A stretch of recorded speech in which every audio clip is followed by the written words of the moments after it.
What's happening in the industry right now and will continue to happen over the next 12, 18 months is something that we've seen before.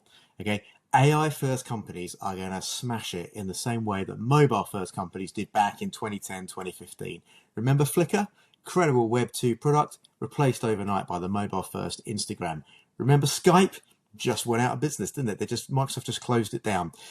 Incredible product, revolutionized things, replaced overnight by products like WhatsApp that were mobile first.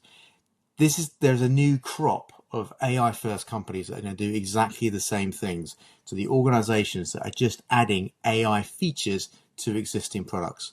Adding AI to your current software, to old software, is going to be exactly the same as it was as adding a mobile view to a web product in 2010. Companies that were built for mobile from the ground up won that era, and companies that are going to be built for AI first from the ground up are going to win this era.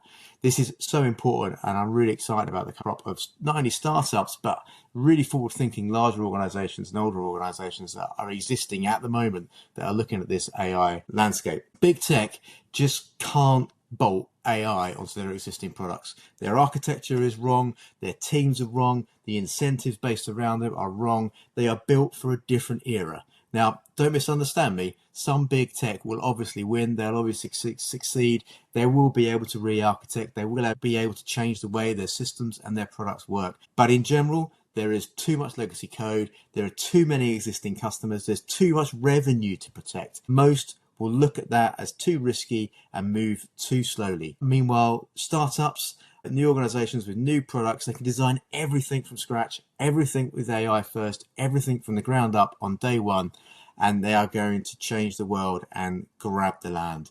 The playing field has not been this level for maybe a decade. Really exciting times.